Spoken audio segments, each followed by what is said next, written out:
Bonjour les amis, aujourd'hui nous allons voir la décomposition canonique des nombres. C'est un mot savant pour simplement parler de la décomposition des nombres en addition et en multiplication.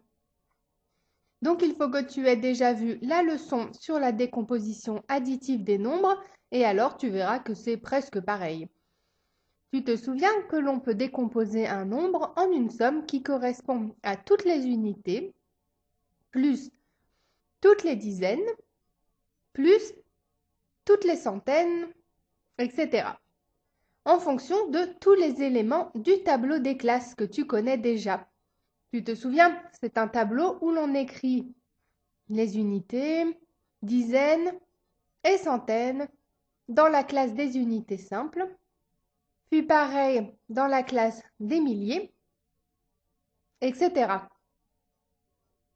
Dans la décomposition canonique, on précise simplement le nombre d'éléments que l'on a dans chaque colonne du tableau.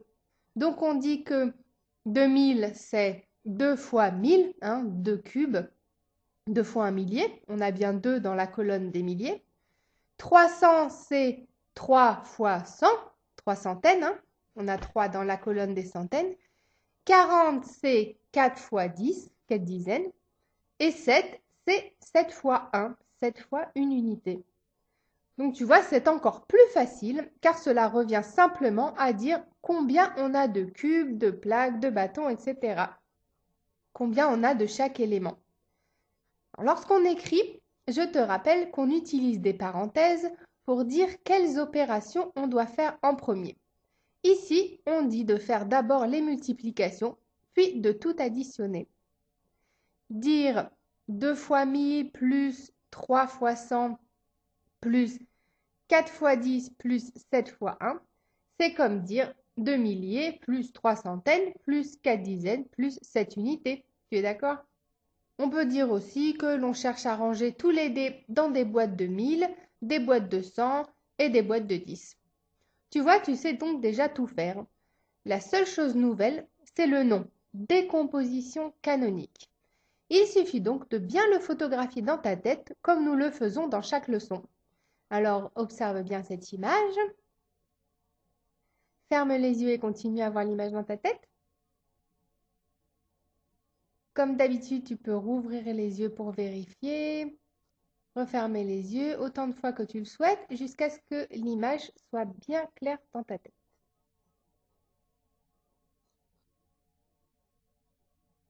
Décomposition canonique. C'est clair? Alors reprenons maintenant un exemple avec un plus grand nombre. 3 560 204.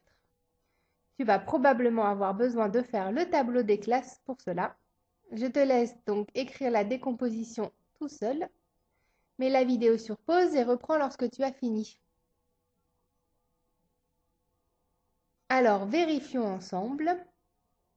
Ce grand nombre, c'est donc 3 millions, donc 3 fois 1 million, 500 000, plus 5 fois 100 000, plus 6 fois 10 000, plus 0 millier, donc je n'ai pas besoin de l'écrire, plus 2 centaines, donc 2 fois 100, plus 4 fois 1, 4 unités. Très bien. Tu vois donc qu'il n'y a rien de vraiment nouveau. Mais c'est un début, une base pour d'autres décompositions qui te serviront dans d'autres leçons futures. Alors pour ne pas oublier pour plus tard, pense à revoir la leçon de temps en temps et à t'entraîner sur le site réviser.eu dans les leçons du professeur Atout Scolaire. Et cette leçon s'appelait donc la décomposition canonique des nombres. Voilà, amuse-toi bien et à bientôt.